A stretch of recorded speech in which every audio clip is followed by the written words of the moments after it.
commencer la commande, c'était une rapide présentation de deux auteurs.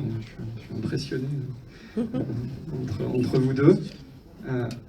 Ah oui, il fallait pas s'asseoir sur le micro. Ça commence bien. Donc, du coup, à ma gauche, nous avons Pierre Bordage, qui est né en 1955. Donc, oui, il faut pas dire. En même temps, c'est pas jouer Wikipédia. En même temps, c'est vieux, c'est ça? Non. Tout ça, c'est relatif. Qui est donc écrivain, mais j'ai aussi appris que tu avais été aussi libraire, commercial pour un grossiste en jouets notamment, et pas que. Néanmoins, écrivain avec de nombreux ouvrages et nouvelles, principalement de science-fiction et de fantasy, comme le fameux Les Guerriers du Silence, toute la série, ou alors la série de Wang, mais aussi des écrits dans des environnements plus historiques, fantasy historique, j'ai eu le terme, avec l'Angeau mineur, ou des choses beaucoup plus contemporaines comme Mort d'un clone ou Tout sur le zéro. Qui pour le coup ne sont pas des univers fantaisistes de fantasy. Et donc tu as un travail très reconnu avec de nombreux prix, comme notamment le prix de l'imaginaire, le Grand Prix de l'imaginaire, le prix Cosmos 2000. Et ton travail tourne beaucoup autour des thèmes de la technologie, de la religion, de la spiritualité. Et tu portes quelque part un regard sur la société autour de ces thématiques-là à travers l'imaginaire. On va en discuter. Et ton dernier roman, c'est Incarnation, qui est sorti en septembre 2019 aux éditions Léa, et qui met en scène une humanité qui est l'objet d'une sorte de conflit entre des entités qui se déplacent dans le temps. Voilà, pour les dernières informations, si je peux dire. Et donc, à ma droite, nous avons Tristan Garcia, alors même traitement, né en 1981.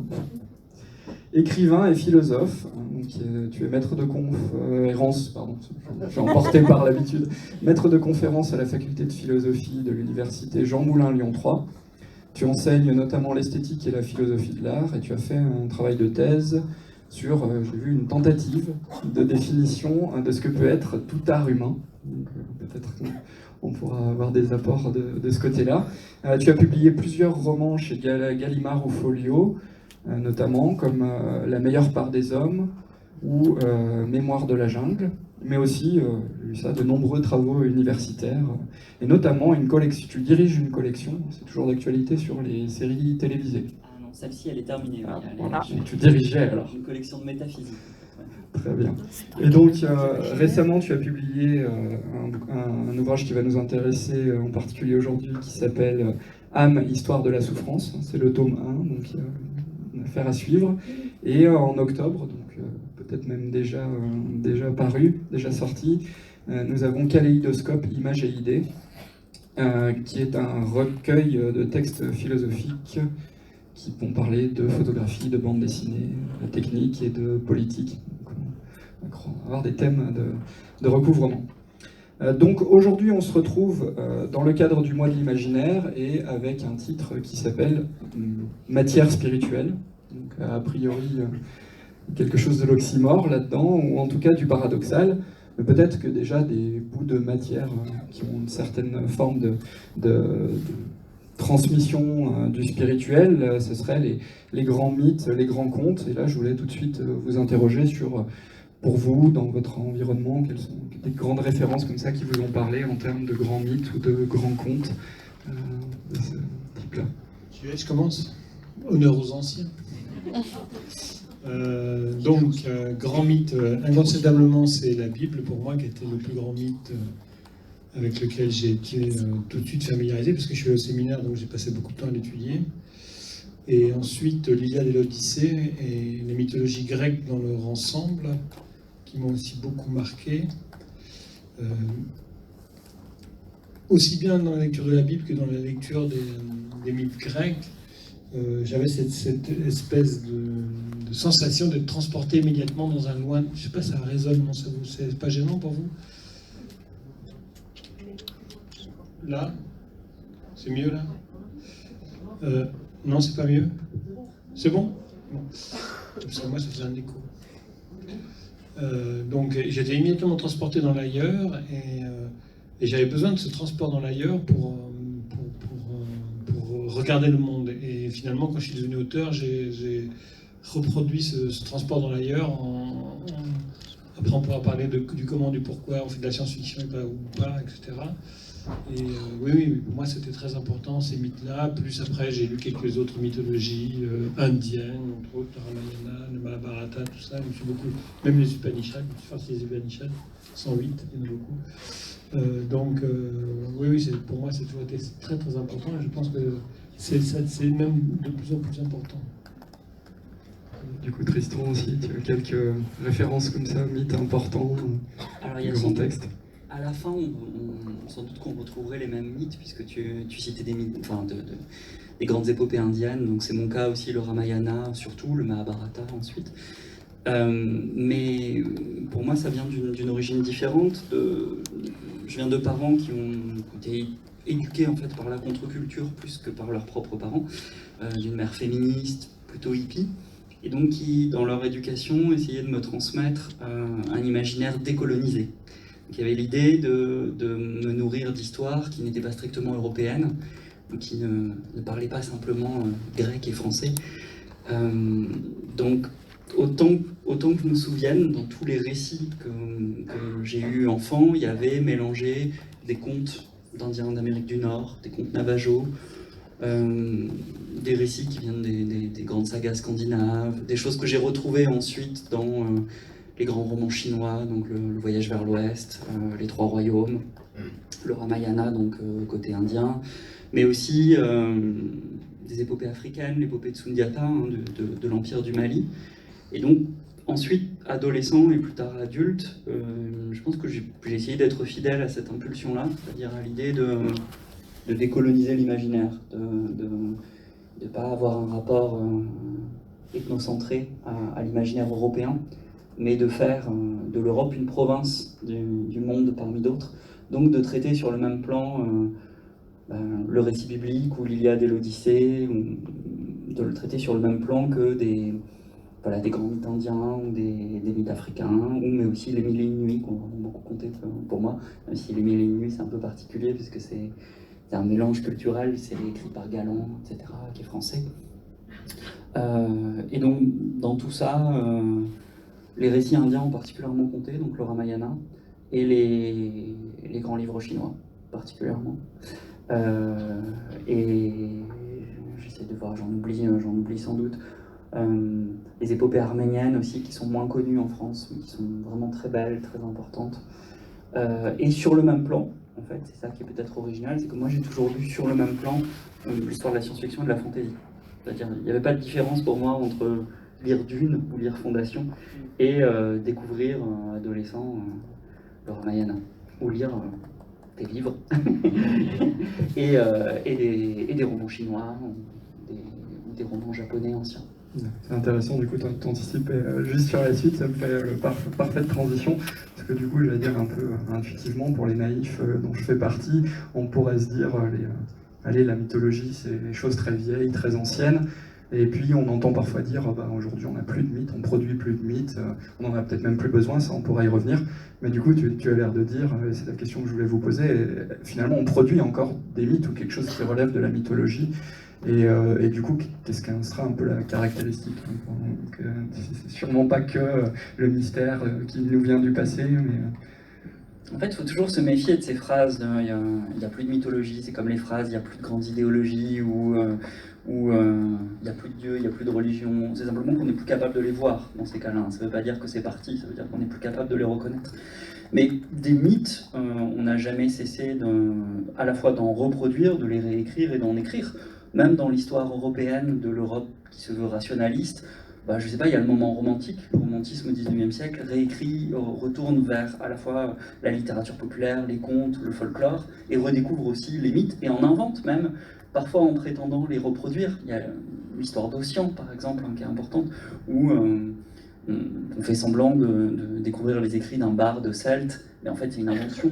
Donc la réinvention, l'invention, la reproduction, la production de mythes, elle a toujours continué. Et après, quand arrive la civilisation industrielle, il y a la science-fiction moderne qui va redigérer tous ces mythes et qui va en reproduire. Donc, je pense que c'est une illusion d'optique, en fait, d'avoir cru qu'à un moment, l'humanité rationnelle, issue de la civilisation, de la révolution industrielle, n'avait plus de mythe. Ça n'a jamais été le cas. Pierre, Oui, je suis entièrement d'accord avec ça. Simplement, moi, j'ai pas l'impression, enfin, oui, bien sûr, j'essaie de réécrire des mythes. Non, je n'essaie pas de réécrire des mythes, j'essaie de m'installer sur la grille des mythologies existantes et de créer mes propres histoires avec ces connaissances un peu modernes du monde, c'est-à-dire la connaissance se déplace, donc les mythes se déplacent un petit peu, mais j'ai l'impression que le socle ancien est toujours très présent. J'ai l'impression de n'écrire que dans un sillon déjà tracé depuis très longtemps. Simplement, il y a des petites évolutions, hein, parce que maintenant, on n'est plus considère plus que la Terre est le centre de l'univers, mais on sait qu'on a une petite planète sur un bout de un bras de la Voie lactée, etc. Donc ça déplace un peu la perception, mais le schéma mythologique, j'ai l'impression qu'il est toujours là, et que je ne fais que m'inscrire dessus en tant qu'auteur, parce qu'il m'intéresse, parce que je cherche justement cet effet de vertige dont je parlais tout à l'heure, et que je ne pourrais pas dedans en faire, je pense. Voilà, je me sers des instruments déjà posés par des auteurs anciens, tout en amenant ma petite touche personnelle qui est liée à mon histoire, à l'époque dans laquelle je vis, à tout ce qui m'entoure, etc., aux préoccupations du présent, tout ça. Et pour ça, la science-fiction et la fantasy aussi, d'ailleurs, la fantasy qui est, disons, directement branchée avec les mythologies de la science-fiction, je pense. La science-fiction, elle a un intérêt, c'est que cette espèce de décalage que permet la mythologie nous donne une vision très réelle de notre monde.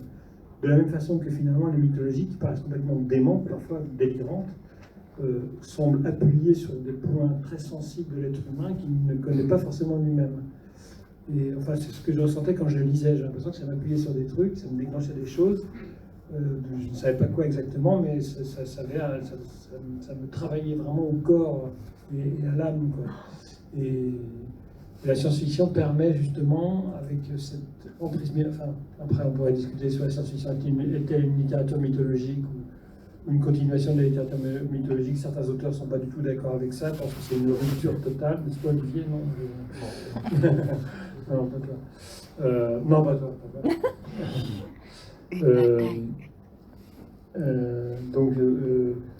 Oui, certains auteurs disent que la science est une rupture totale, une littérature du modernisme, donc n'a rien à voir avec la mythologie. Pour moi, je considère qu'elle est ancrée complètement dans la mythologie ancienne.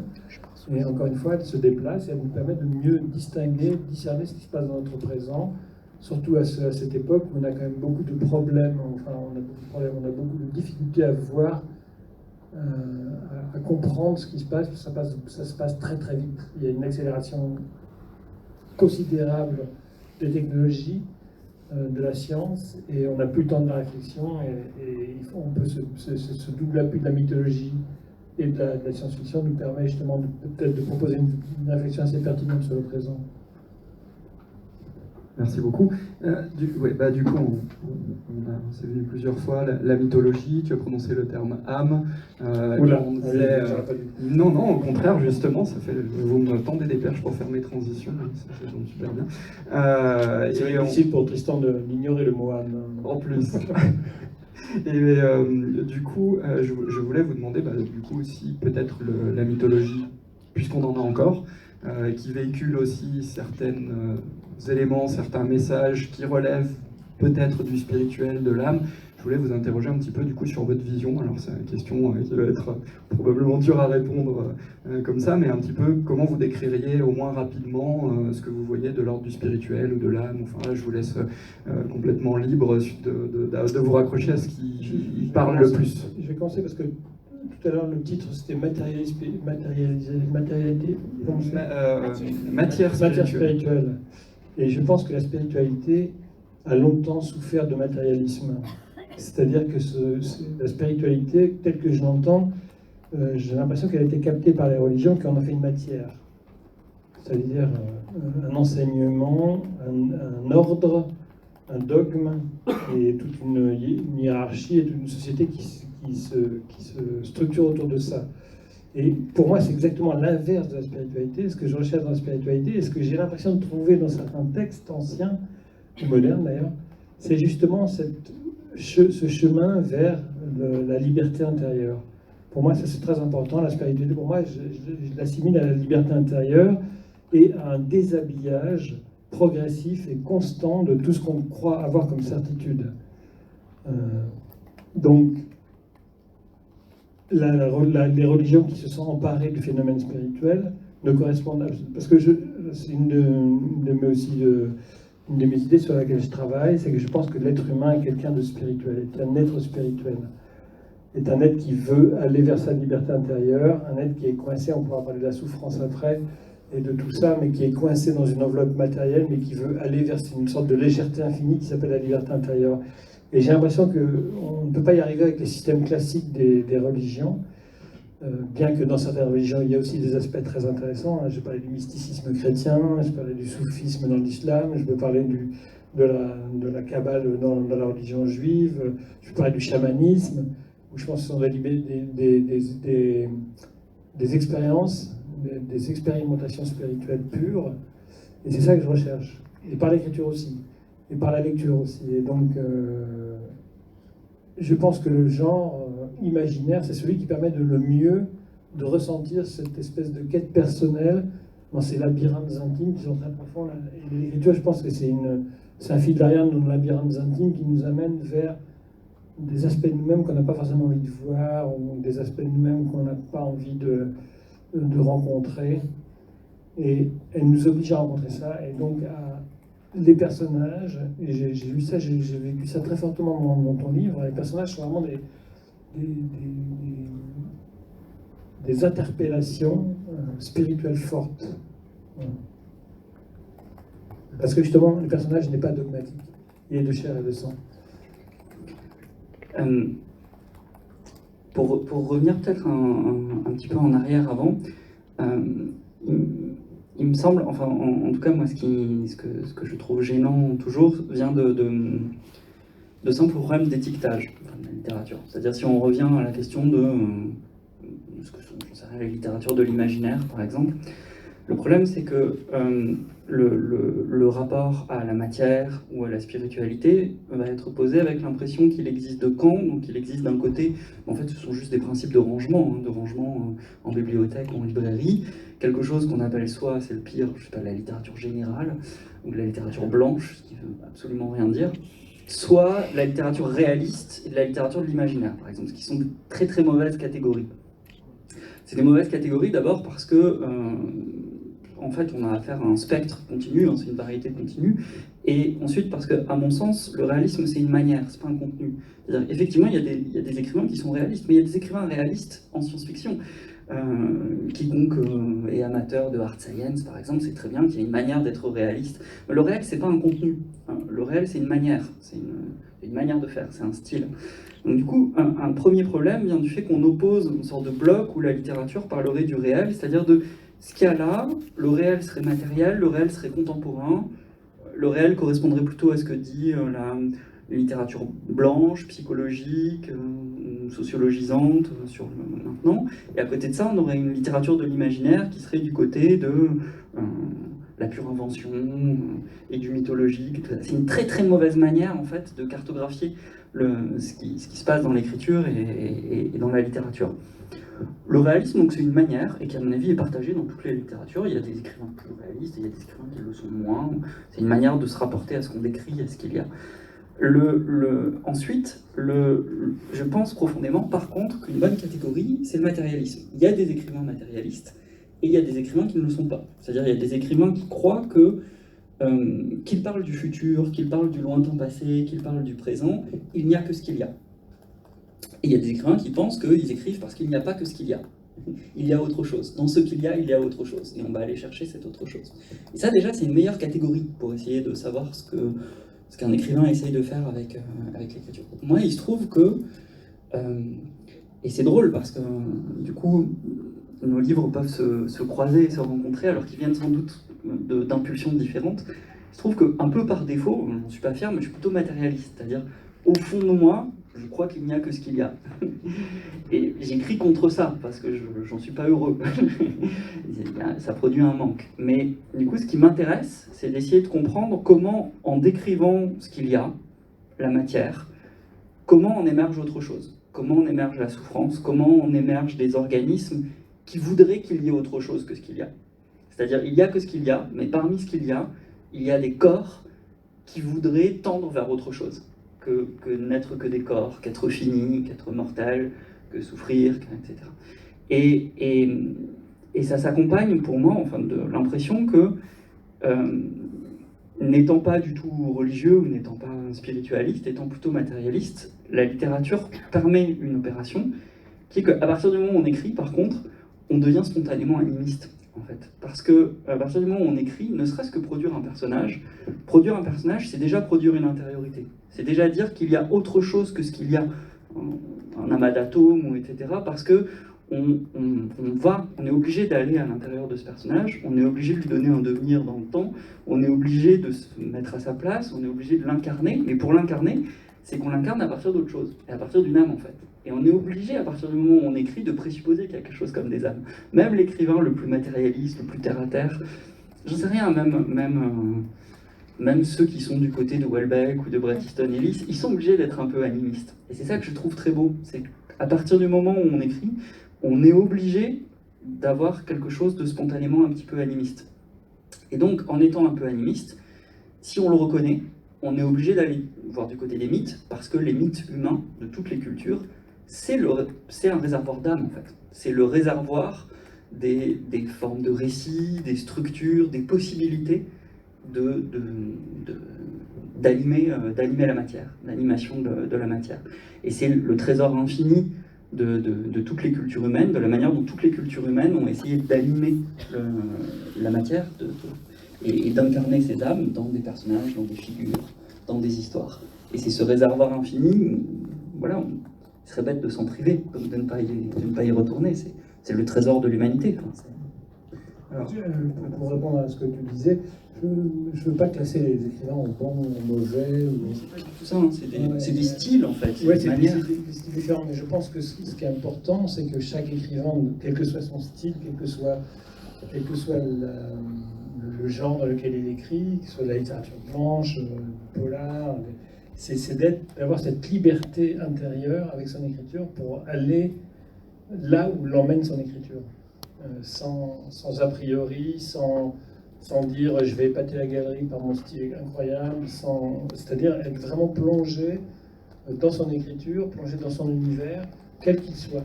C'est son rapport à son écriture qui est important, je pense. Bon, du coup, vu que vous partez sur ce terrain-là, j'ai prévu une petite question que je pensais être derrière les fagots, mais en fait elle arrive quasi naturellement, donc je vais la poser maintenant. Du coup, comme tu viens de dire ça, et comme tu l'as dit aussi, alors moi ma question c'était plutôt, est-ce que vous pensez un peu en amont une notion de spirituel pour pouvoir écrire un roman, pour pouvoir écrire quelque chose, mais du coup, la question revient aussi, est-ce que ça en génère, si à défaut de le penser en amont, parce que je me rappelle de la distinction entre les structurants et les scripturants, voilà.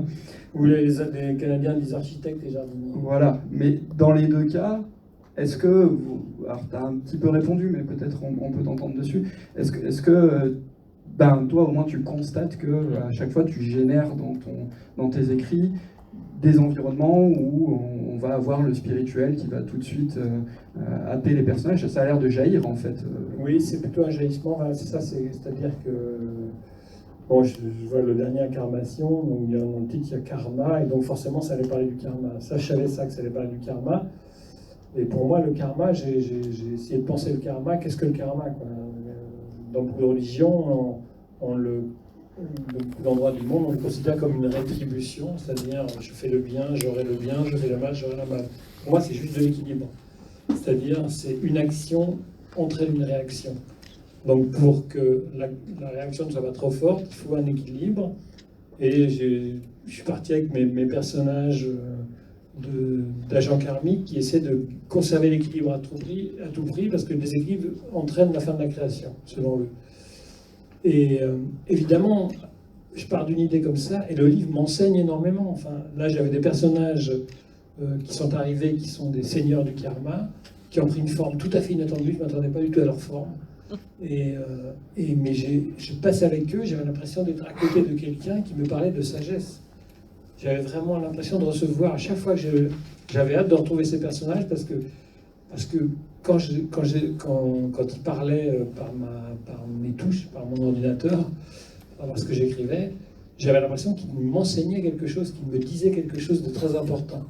Et c'était un bonheur pour moi de les retrouver à chaque fois. Et chacun des livres que j'ai... c'est pour ça que des livres où on traverse beaucoup d'émotions quand on écrit un livre. Enfin, moi, personnellement, je peux passer par l'enthousiasme, la colère, le désespoir, le dégoût, enfin plein de choses. Et chaque livre m'a apporté, m'a enseigné quelque chose. De telle façon que j'ai l'impression que c'est quelqu'un qui parle à travers moi. Moi, je suis là chargé de recueillir ce qui se passe par l'écriture, mais je n'étais pas vraiment l'auteur de ce qui se passait. Et donc chaque livre, pour moi, c'était une aventure extraordinaire qui m'a enseigné quelque chose, qui m'a appris sur l'humain, sur une période, sur des réflexes, sur mes propres conditionnements. Ça m'a énormément fait prendre conscience de mes propres conditionnements. Et donc je ne sais plus quelle est la question pourquoi je dis ça, mais ça devait être très important. Non, mais je crois que c'est dans le thème, parce que c'était l'idée de, du coup... oui, l'idée était, est-ce que vous associez un environnement spirituel à l'intérieur de vos histoires ? Même si je voulais, même si j'étais structurant et que je voulais avoir l'idée d'un livre, la façon dont je travaille après en immersion totale par l'écriture, c'est le livre qui me prend. C'est le livre qui m'enseigne, c'est le livre qui est plus grand que moi, et tant mieux, parce que je ne suis pas un auteur, voilà, je travaille dans mon bureau, je suis sans et avec l'écriture, mais ce qui se passe à travers moi est beaucoup plus important que moi, et c'est les lecteurs qui me le disent. Après, le lecteur ne s'adresse pas à moi, il s'adresse au livre qui est passé à travers moi. Du coup, Tristan, toi aussi, comment tu abordes tu l'as dit un petit peu, mais peut-être on peut aller un peu plus loin, parce que je pensais, en lisant ton livre, Âme, histoire de la souffrance, j'ai eu l'impression que je ne sais pas s'il l'implémentait de force ou si ça jaillissait, comme vient de le décrire Pierre, mais différentes visions des personnages de leur propre statut spirituel, ou en tout cas de leur... Enfin, je ne sais pas si on peut un peu oublier le côté spirituel, mais en tout cas de leur identité profonde, des choses comme ça. Je pense aux Romains qui m'avaient l'air de manifester un certain type assez précis. Quel sale personnage, j'ai vraiment souffert avec lui. Quel horrible personnage. Il arrive parfois de devoir se coltiner pendant des mois un personnage qu'on déteste. C'est terrible. C'est terrible parce qu'on se déteste soi à travers lui. Bien sûr, parce que ça suppose d'aller prendre la part de soi qu'on aime le moins et de l'accentuer, de la regarder en face et de se regarder comme une affreuse ordure. Et c'est le cas du Romain, qui est un philosophe, qui est le personnage du philosophe dans le livre. Je le fais quand même mourir dans d'atroces souffrances, donc c'était ma seule récompense. Je me reconnais tout à fait dans ce que tu décris de l'aventure de l'écriture. Pour moi, en tout cas, l'apparition de quelque chose de spirituel, ça vient toujours d'une contrariété qui passe par un personnage. Parce que, comme je l'ai dit, au fond, j'imagine que moi je suis plutôt quelqu'un de rationaliste, matérialiste. Au fond, je fais partie de ceux pas intéressants qui pensent qu'il y a ce qu'il y a. Ce qui m'a toujours intéressé déjà comme lecteur, ce que j'ai toujours aimé, c'est les personnages qui ont la liberté de nier le réel. J'ai toujours aimé Don Quichotte, j'ai toujours aimé, je sais pas, dans La Conjuration des imbéciles, Ignatius Rei, tous ces personnages en fait qui peuvent passer pour idiots, mais qui ont cette espèce de liberté très très forte de dire ce que je vois, ce qui apparaît, ce qui est, non, ça n'est pas, c'est autre chose. Et qui, de manière bornée, jusqu'à la mort, jusqu'au bout, vont affirmer qu'il y a ce qu'il n'y a pas et qu'il n'y a pas ce qu'il y a. Et qui, jusqu'au bout, vont le faire. C'est les personnages que je préfère, je crois. C'est ce que je trouve de plus beau dans la littérature, c'est-à-dire le moment où la littérature peut donner raison à ces êtres-là. C'est eux qui ont raison, en fait. En vrai, non, j'y arrive pas. En vrai, dans la réalité, quand je me trouve confronté à ces personnages, j'ai l'impression qu'ils sont stupides, bornés, ça va pas. Enfin, j'ai essayé de leur expliquer pourquoi. Non, effectivement, c'est pas du tout un moulin à vent. Qu'est-ce que tu fais? Enfin voilà, tu es en train de te perdre. Mais en littérature, ils ont raison. C'est comme si la littérature inversée, était un autre élément où ceux qui ont tort dans le réel, d'un seul coup, c'est eux qui ont raison. Ils se révèlent que c'est eux qui sont plus intelligents. Et donc, comme c'est déjà mon impression comme lecteur, comme écrivain, j'ai envie d'arriver à produire ces personnages-là. Et j'ai envie particulièrement de produire des personnages qui soient, c'est pour ça que j'aimais pas le roman, il était trop proche de moi, le plus loin possible de moi. Qui pensent pas comme moi, ça m'intéresse pas du tout de me confirmer dans le livre. D'avoir un personnage, vous voyez, donc produire alors là une sorte de littérature réaliste, mais dans un sens de bas étage, qui serait simplement là pour confirmer ce que je pense du monde. C'est pas intéressant, je le pense déjà, je le dis déjà, bon voilà. Donc ça m'intéresse vraiment pas. Ce qui m'intéresse, c'est d'arriver à produire un personnage qui va croire tout autre chose que moi. Et c'est lui qui va me permettre d'essayer de croire pourquoi il a raison contre moi, en fait. C'est ça que je trouve beau. C'est les moments, les personnages réussis, c'est quand j'ai le sentiment d'avoir réussi à créer quelqu'un qui est tout autre que moi et qui me montre, parce que j'ai essayé d'être fidèle à ce qu'il est, à l'idée têtue, obstinée qu'il a, lui, que c'est lui qui a raison. C'est pas moi qui ai raison. Et donc, comme moi, je suis pas un être spirituel, la spiritualité, elle arrive dans le livre par ces personnages qui me donnent l'impression de l'être, de le devenir. Il y a un personnage de la princesse dans la partie indienne du livre, de l'histoire de la souffrance, qui pour moi représente vraiment ça, qui pense exactement le contraire de ce que je pense, mais qui, au moment où je l'écris, elle arrive presque à me convaincre. Je sens que c'est elle qui a raison, c'est pas moi. Très intéressant. Et du coup... Le personnage est fort, quand même. Ouais. Qui vivent à l'intérieur de nous, et ils ont leur vie, leur autonomie, leurs décisions. J'étais toujours surpris quand un personnage qui prend de l'importance meurt. Et je dis, mais il est mort. Qu'est-ce que je fais? Je laisse mourir parce que c'est celui qui a décidé de mourir. Et donc il disparaît de l'histoire. Et il y en a un que je n'ai pas vu arriver, là, qui se trouvait dans un coin tranquille, qui était dans la photo de famille, et qui passe sur le devant et qui devient très très important d'un seul coup. Et c'est incroyable ces personnages, ils n'en font qu'à leur tête. Alors on a parlé tout à l'heure de fantaisie historique, donc fantaisie historique veut bien dire que ça se passe dans un cadre précis, c'était la Révolution en l'occurrence, et donc j'ai étudié, moi qui ne suis pas du tout structurant, il fallait quand même que j'aille consulter des livres d'histoire, des archives et tout, et je me suis dit, pour éviter d'avoir trop de recherches à faire, je vais faire passer mon personnage par tel et tel endroit. Comme ça, je saurais la ville, ce qui s'y passait, etc. Il devait partir par là, il est parti par là. Et là, je ne connaissais rien. J'avais aucune documentation sur l'endroit par où il passait, donc je me suis dit, bah, écoute, c'est pas la peine de chercher avant. Je les suis en fait. C'est eux qui m'indiquent leur chemin, et je vais chercher des éléments dont j'ai besoin au fur et à mesure qui me guident. Oui, donc finalement, on parlait de matière ou de ce qui est par opposition à l'imaginaire, mais en fait ça résiste aussi dans l'imaginaire pour vous. Dans la manière dont vous l'abordez, il y a quelque chose de l'ordre, je ne sais pas s'il faut dire matériel ou de ce qui est, mais il y a des choses qui sont et des choses qui ne sont pas dans ce que vous nous décrivez là. Ce qui résiste justement dans ce que tu décris du personnage, c'est que le mauvais personnage, c'est celui qui serait qu'une idée, mais quand c'est une idée qui prend corps, qui devient un corps, le corps, en effet, tu dois le suivre, parce que c'est un corps, il peut certaines choses, mais il ne peut pas d'autres choses. Et s'il va là-bas, il faut le suivre, parce qu'il marche, parce qu'il Ça, c'est intéressant ce que tu dis, parce que c'est ce qui... L'idéologie disparaît dans les personnages. On a un auteur comme Orson Scott Card, par exemple, qui est mormon, qui a une sorte de rigidité morale dans la vie de tous les jours. Quand on voit ces personnages qui sont entièrement déchirés, on s'aperçoit que les personnages sont beaucoup plus forts que lui, et c'est ça qui fait un vrai auteur, finalement. C'est-à-dire que l'idéologie s'efface derrière le personnage, parce qu'il est incarné.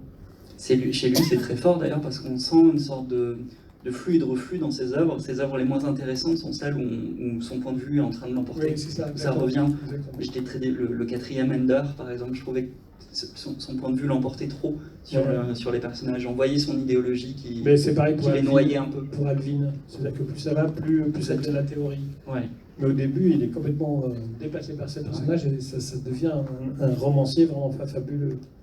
Et le paradoxe, c'est que le bon roman, c'est celui où c'est le romancier qui perd. Et quand le romancier gagne, en fait, le roman, il perd. Et chez Card, peut-être à cause de l'usure des séries, ce qui est parfois un problème aussi. Hein. Oui. Quand ça devient trop long, quand ça devient une série, il y a une sorte de reprise de pouvoir par l'idée que le créateur se fait de son monde. Il y a l'orgueil qui prend le dessus, peut-être. Oui. Et la maîtrise aussi, la maîtrise du créateur, de l'écrivain. C'est souvent le cas dans beaucoup de longues sagas. Et c'est un des risques d'ailleurs aussi C'est pour ça que dans le rapport entre le spirituel et le matériel, tu sens comme romancier que régulièrement il faut faire regagner la matérialité en fait, parce que quand le spirituel l'emporte complètement, tu sens que de nouveau c'est ta vision du monde, c'est tes idées qui vont s'imposer au corps que tu as créé. Si tu redonnes pas voix au corps eux-mêmes, à ce qui résiste en fait de la matière, des corps. Je sais pas, je pense comme lecteur de science-fiction, on a souvent cette impression que parfois une saga qu'on aime beaucoup, une grande série, devient un peu trop pontifiante ou devient tellement abstraite. Je sais pas, je pense, moi j'aimais beaucoup adolescent, même les grands récits un peu à la Olaf Stapledon. Voilà, et il y a un moment où les corps disparaissent presque, ça devient de génération en génération, on va vers le divin, vers le surhumain, et ça devient très très dur, parce que quand les corps résistent plus, bah, le problème c'est que ça peut devenir une leçon philosophique où on a l'impression que ça devient professoral, quoi. Il y a peut-être plus Chez Heinlein, même dans l'histoire du futur, il y a ça au bout d'un moment. Il y a peut-être plus le contrepoids de souffrance que représente le corps. Oui. Du coup, si le corps disparaît, oui. Le corps c'est ce qui fait souffrir. La matérialité justement. Et quand tu disais il y a la matière qui gagne par rapport au spirituel, moi j'ai l'impression que toi tu dirais il y a le spirituel qui a gagné par rapport au matérialisme ou pas, dans le sens d'une rigidité dogmatique qu'on répéterait, un schéma qu'on répétait, et j'entendais un petit peu ça dans ce que tu disais, c'est-à-dire une sorte de schéma figé. C'est plus le personnage qui a son autonomie et qui du coup jaillit d'une forme de liberté, ou qu'il y a quelque chose de cet ordre-là qui se joue. Et par contre, j'entendais un petit peu... C'est le couple esprit-matière qui est intéressant. L'un sans l'autre, ça ne fonctionne pas bien. Le tout spirituel ou le tout matériel ne fonctionne pas. Et la pensée toute matérielle ne m'intéresse pas. Parce que pour moi, elle ne fonctionne pas, elle montre chaque jour ses limites. Donc ce qui m'intéresse, c'est d'infuser, et je pense que c'est un couple indissociable, d'infuser du spirituel dans le matériel, du matériel dans le spirituel, parce que inversement, le spirituel sans matériel n'a pas d'intérêt parce qu'il n'explore pas. Le spirituel a besoin du matériel pour explorer. Le matériel, c'est le corps. Si nous sommes inclus dans un corps avec une dimension spirituelle, c'est pour explorer. Et je pense même, après on pourra en parler, mais je pense quand même que c'est l'essentiel. Je travaille beaucoup dans ce sens-là, l'essentiel de la création. C'est-à-dire la création, elle est là pour nous permettre d'explorer. Et donc on a besoin de ce corps, de ce vaisseau terrestre, de chair, pour pouvoir explorer. Et s'il n'y a pas de corps, on devient une espèce de fluidité infinie qui n'a pas trop d'intérêt finalement. Mais je trouve qu'on ressent, en effet, tout écrivain doit le ressentir, comme deux impulsions contradictoires. Alors, peut-être une impulsion matérialiste et une impulsion spirituelle ou spiritualiste. En tout cas, l'impulsion matérialiste, je dirais, c'est l'impulsion qui fait que, comme écrivain, on a quand même le désir d'aller vers ce qu'il y a. Ne serait-ce que dans la joie de la description, par exemple. On a envie d'aller aussi vers la matière, essayer de rendre compte de ce qu'il y a là devant nous. Et en fait, on se rend compte que si on se livre jusqu'au bout à cette impulsion, on a ce que tout écrivain débutant parfois ressent, c'est-à-dire l'impression d'avoir réussi un moment à capter quelque chose. Et en fait, quand on le fait lire, ça marche pas, c'est fastidieux.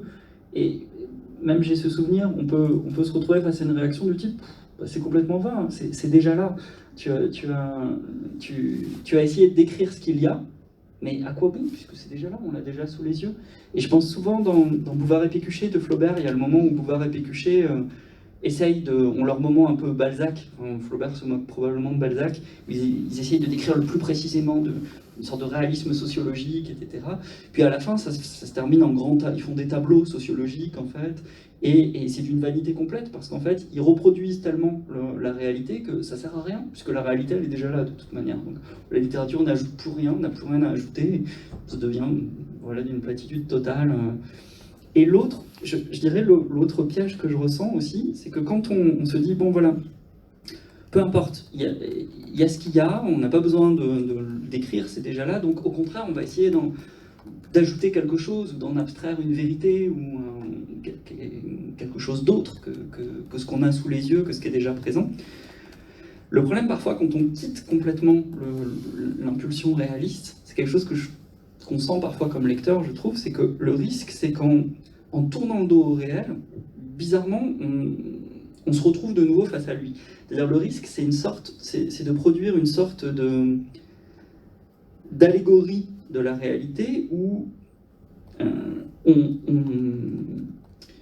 on invente entièrement un monde, et en croyant inventer un monde qui n'est pas du tout ce monde-ci, on va reproduire toutes les structures de ce monde. Vous savez, c'est cette impression qu'on a parfois où on se dit, bon ben voilà, je me retrouve plongé dans un monde totalement imaginaire, mais ce monde totalement imaginaire, qui est totalement à part du monde réel, de ce qu'on a sous les yeux, mais en fait je ne peux pas m'empêcher d'y reconnaître des choses du monde réel. Et ça devient ces mauvaises lectures où on dit, oui mais en fait là ce que l'auteur a appelé comme telle race par exemple d'être, en fait ça correspond à tel groupe social.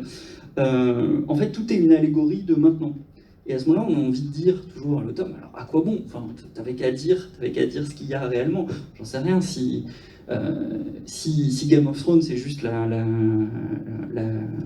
guerre des deux roses, par exemple, pourquoi appeler les Lannister et pas les York, etc. Enfin voilà, c'est-à-dire si on produit quelque chose qui tourne le dos complètement au réel, le risque c'est d'en fait simplement crypter le réel. Et d'être reconduit à ce qu'il y a de cette manière-là. Et donc tout le problème, c'est d'être tiraillé entre ces deux impulsions où on essaye d'aller vers ce qu'il y a, vers le réel, où on essaye de quitter ce qu'il y a, mais si on le quitte complètement, en fait, on le retrouve sous une forme allégorique, sous une forme cryptée. Donc comment est-ce qu'on peut faire pour tenir les deux impulsions? Et les livres qui marchent, le sentiment où on a l'impression qu'on a réussi quelque chose, c'est quand on a le sentiment, mais qui est très temporaire, qui est très éphémère, d'avoir trouvé une position d'équilibre entre ces deux impulsions.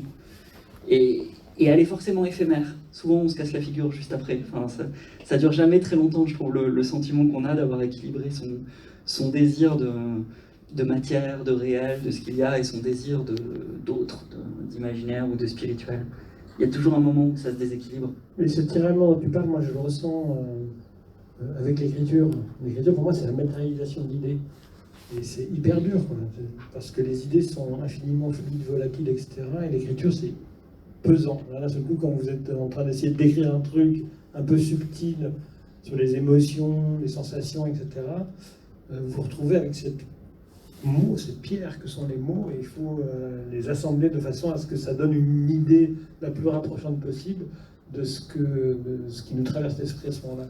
Et là, il y a cette espèce d'aller-retour entre l'infinie fluidité de l'idée et la matérialisation extrême de l'écriture, qui peut aussi créer une sorte de dualité, de schizophrénie de la part de l'auteur. C'est très pénible, c'est vrai, parce que ce qui est très douloureux, évidemment, c'est que dans l'écriture, tout est discontinu, parce qu'on a des mots séparés les uns des autres, alors que dans la perception, dans l'idée qu'on se fait, tout est continu, tout est d'un seul tenant, et dans le langage, rien n'est d'un seul tenant, tout est découpé. Et ensuite, le langage, ça prend du temps, alors que dans l'idée, tout est instantané. On aimerait pouvoir faire un tableau de mots, mais en fait, les mots, il faut les poser les uns après les autres. On en aurait des bouquins, on a sorti. C'est vrai. Ah, très intéressant. Et du coup, de cet effort, mais ça me permet, enfin, je voulais revenir un tout petit peu en arrière, parce que tu as dit aussi que des personnages vraiment que tu détestais, et souvent c'est dur de vivre avec, et j'ai lu ça aussi dans les entretiens.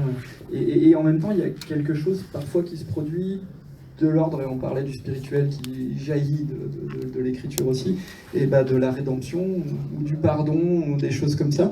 Et du coup, ça a l'air d'être important aussi bien du point de vue de l'histoire qui se raconte que du point de vue de l'auteur qui la raconte. Et il y a quelque chose qui jaillit de ça. J'ai un exemple assez précis, c'est dans L'Ange mineur, où j'ai un personnage qui est très mauvais au départ, il s'appelle Cornuau. C'est un marin sur un navire négrier, il viole une jeune esclave, il se fait envoûter par une sorcière vaudou. Je n'ai pas appelé Cornuau par hasard, outre le fait que ce soit le nom du diable, Cornu, c'est aussi le nom d'un prêtre au séminaire que j'ai connu. Et donc je voulais me venger de lui tout simplement, et donc je voulais lui régler son compte dans mes pages, parce que j'avais ce pouvoir-là, donc j'allais me régler son compte.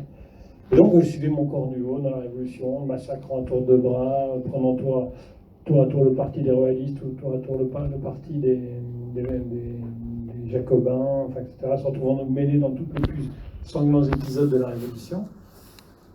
Et à la fin, que faire de ce personnage? Ce personnage m'a guidé, il m'a retourné comme une crêpe, et il est allé vers sa rédemption à lui, sans me demander mon avis. Et il s'est retrouvé complètement rédimé à la fin, alors que j'avais vraiment pas prévu ça, et que je me suis dit, dans le fond, moi aussi, est-ce que j'ai, moi, accompli ce chemin vers le pardon de cette personne dont je parlais tout à l'heure. Voilà. Donc il m'a obligé à prendre conscience que je trimballais aussi des vieilles haines en moi et qu'il fallait que le temps était peut-être venu de les laisser sortir. Et c'est ce personnage qui m'a apporté ça. Et c'était très précis, mais j'étais stupéfait à la fin de voir. Mais non, mais qu'est-ce qui se passe là? Qu'est-ce que tu fous? C'est comme ça, mon gars. On ne peut rien. Tu retrouves aussi. Oui, tout à fait. Oui.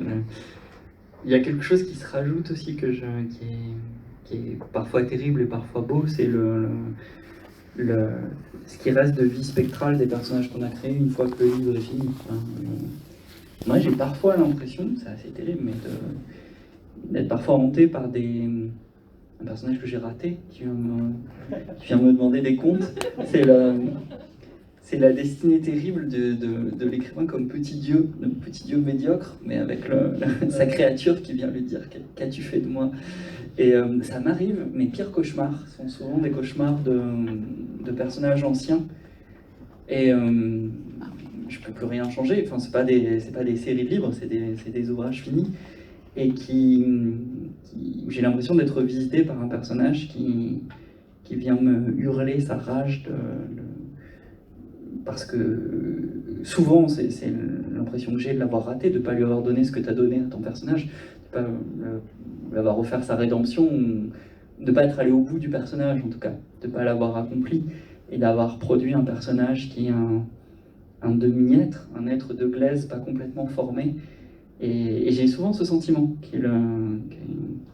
tu mentionnes à la fin de ton bouquin quelque chose de l'ordre d'être un meilleur Dieu que ceux qui nous ont créés. Il me semble que là, on est dans cette thématique-là. Oui, il y a oui, il y a quelque chose qu'on ne peut pas nier, enfin, qui est évidemment, enfin, c'est au-delà de la mégalomanie, mais dans l'acte d'écriture, enfin, ça serait absurde de vouloir nier qu'il n'y a pas une composante d'identification au Dieu, et même inversement, je pense qu'il y a plein de thèses là-dessus. Probablement que la figure des dieux dans les cultures humaines a aussi accompagné, a été transformée par l'écriture, en tout cas avant ça par le récit. Moi je suis assez persuadé que les religions et les récits ont partagé d'abord une histoire commune, enfin, que ça a été un arbre commun, et ensuite il y a eu deux branches. Il y a des récits qui se sont laïcisés, et puis les religions n'ont pas seulement été des récits, mais aussi des lois ou des corps d'obligations, mais il y a un lien fondamental entre la religion et le récit, et donc à partir du moment où on devient le producteur d'un récit, on devient écrivain, on se retrouve forcé d'incarner une sorte de figure de petit dieu. Il va falloir mettre des mémos au-dessus de l'ordinateur. Veillez à ne pas faire des foules mécontentes. Les livres vont être difficiles. Négociations en vue, enfin, etc. Et du coup, on a beaucoup parlé de l'intérieur des œuvres et de ce qui s'y passe. Pour revenir un petit peu au mythe et tout ce que vous nous avez dit, il me semble que ça peut nous conduire aussi à ça, dans le sens où tu parlais de ce qu'il y a, et quelque part de cette impulsion à ce qu'il y ait autre chose, donc des choses qui excèdent. On retrouve ça aussi enfin on retrouve, c'est pas exactement peut-être la même chose, mais il y a un mouvement de liberté, de choses qui échappent au conditionnement, qui échappent à ce qui est déjà figé quelque part. Et du coup, je voulais vous poser un petit peu la question du rôle alors des mythes, mais de la mythologie aussi à travers l'imaginaire et la littérature, la science-fiction, par rapport à ce qu'on est en train quand même de rencontrer, qui est une sorte d'enthousiasme technico-technologique, technoscientifique, avec l'idée que finalement il y aura tout. Il y aura tout, les solutions seront toutes là, parce que l'intelligence artificielle, parce que les nanotechnologies, pour vous avoir lu plus ou moins tous les deux, et vous entendu maintenant, je suppose que vous avez beaucoup de distance avec ce genre de promesses. Partant de ça, est-ce qu'il peut y avoir une fonction à, je sais pas, quelque chose de l'ordre de faire exister cette excédence-là, ce quelque chose en plus dont on a besoin, de raconter autre chose autrement? Ouais. Ça t'inspire?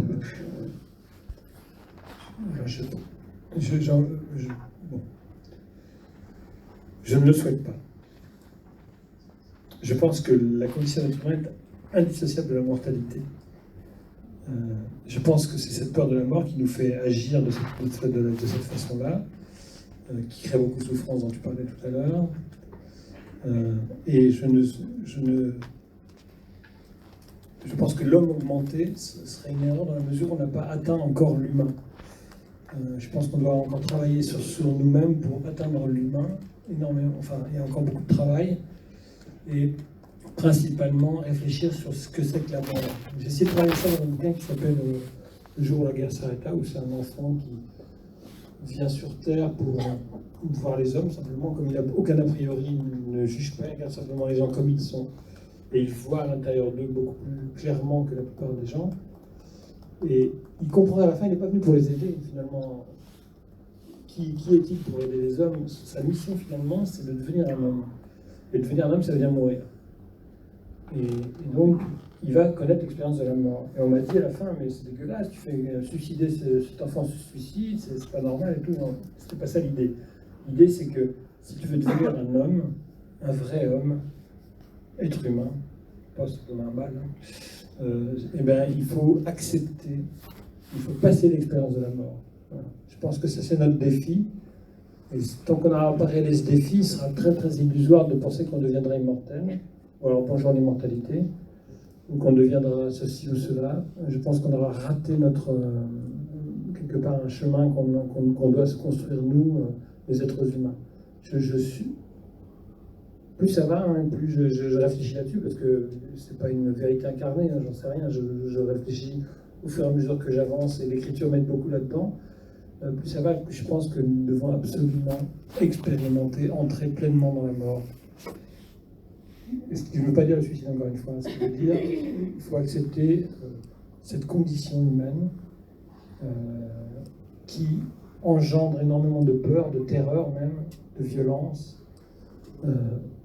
Si on ne réussit pas ce chemin-là, je pense qu'on sera condamné à repartir sans arrêt dans les mêmes erreurs. Qu'on soit immortel, qu'on transfère nos données cérébrales sur un corps un corps en parfait état, etc., etc. Ça ne changera rien du tout, à mon avis. On n'aura pas résolu notre véritable problème. En tout cas, un des éléments que j'ai toujours aimé dans la science-fiction, c'est ça ne changera rien du tout, ce qui ne changera pas si tout change. Et si l'immortalité était acquise, etc., qu'est-ce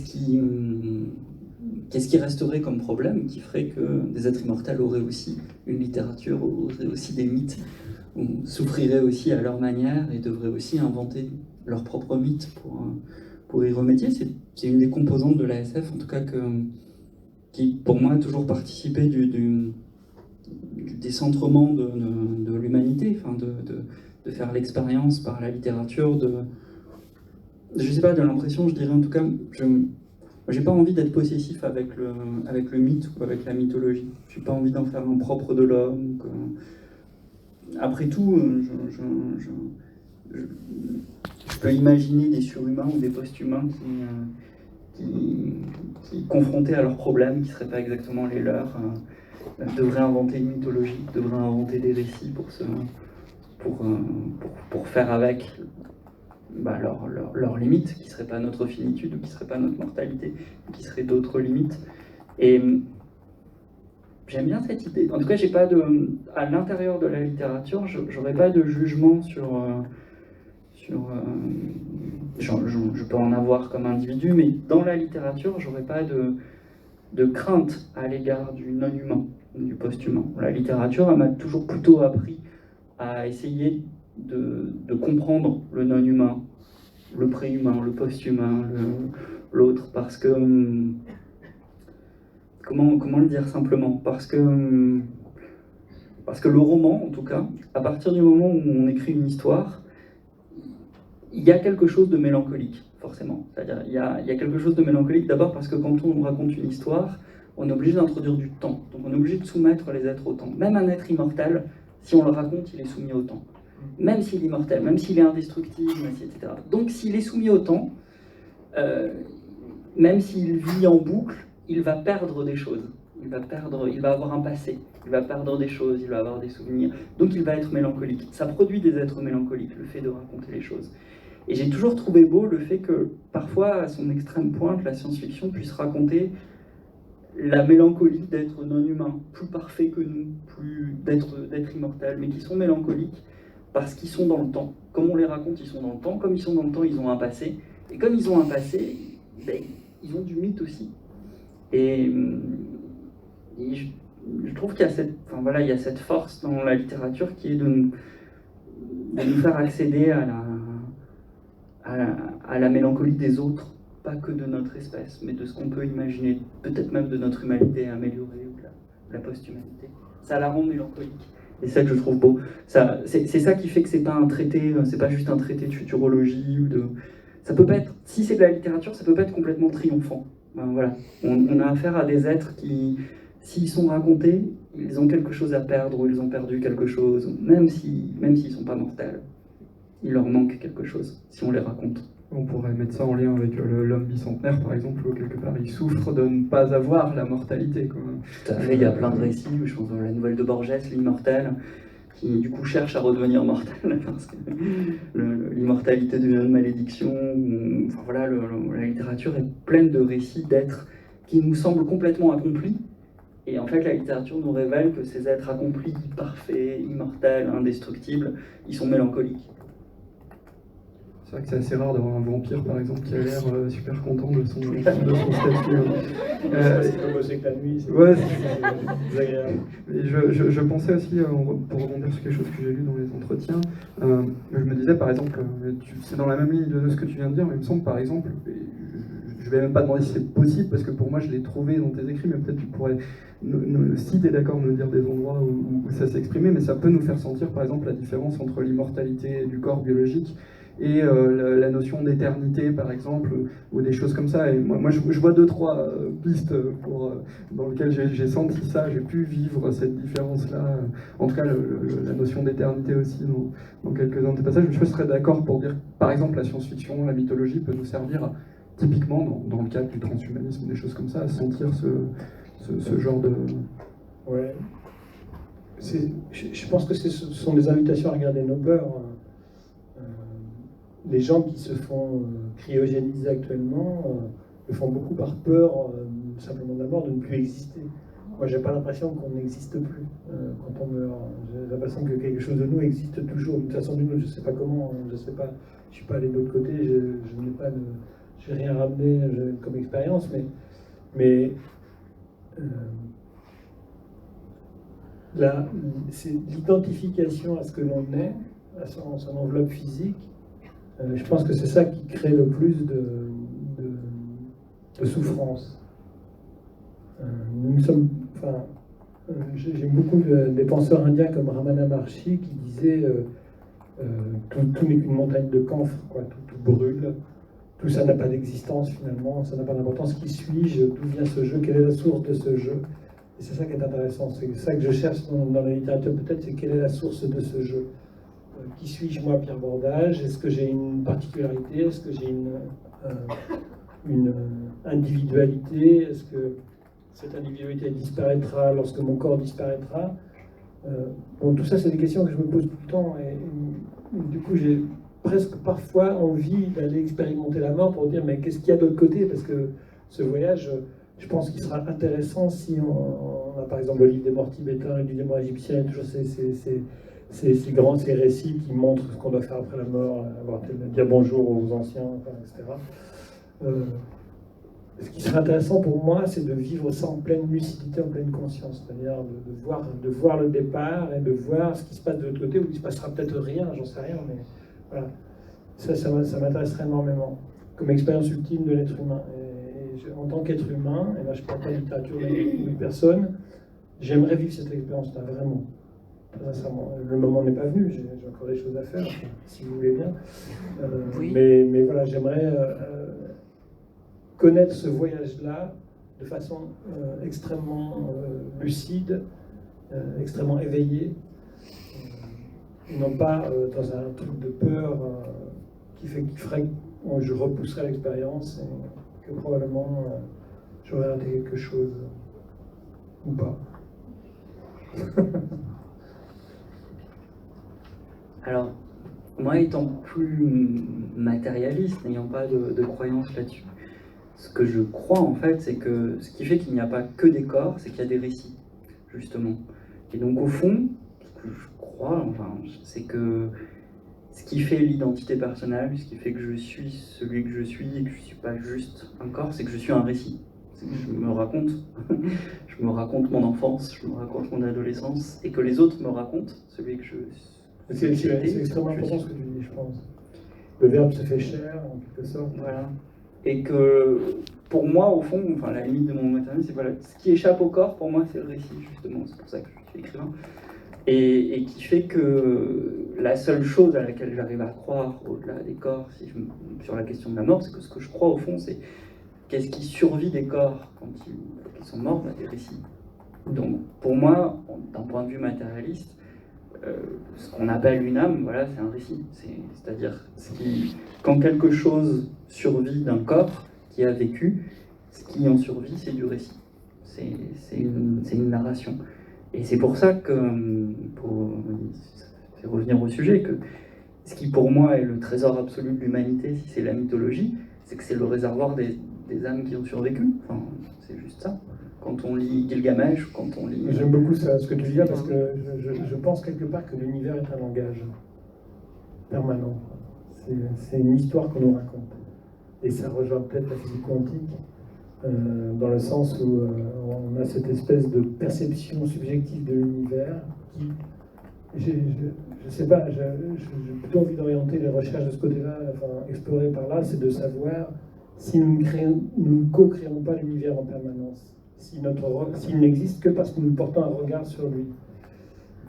Sinon, quel intérêt de l'univers n'existait s'il n'y avait pas des êtres conscients qui le regardaient et l'expérimentaient.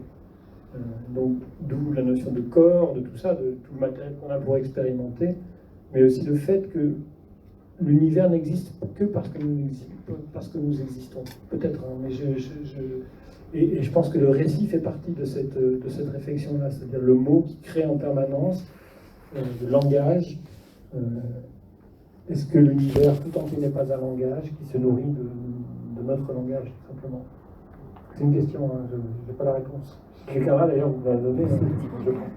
Et donc, quelque part, on boucle un peu la boucle, parce que finalement, avec ce que vous nous dites là, on a quand même l'idée que, à la fois l'humain, qui n'est pas de la matière inerte, mais qui va pouvoir écrire, qui va pouvoir créer un récit, un mythe, on va avoir dans ces choses-là, qui vont être contenues dans des livres ou dans quelque part quelque chose qui va conduire à créer plus, à raconter ce qui a été et finalement à ouvrir à quelque chose qui est là, je pense que vous vous rejoignez, malgré peut-être les autres divergences, mais à quelque chose de spirituel, et donc vraiment d'être dans cette logique de quelque part de matière spirituelle aussi, création, et de quelque chose qui dépasse, ça vous y retrouvez, de création. Oui, j'aime bien me dire que c'est ce qu'on peut faire de mieux. Un récit, ça augmente le monde. Le monde est plus grand, plus profond. Ça lui ajoute une dimension. Alors que c'est pas un corps, justement. C'est-à-dire on n'augmente pas en un sens quantitatif. On rajoute pas de la matière.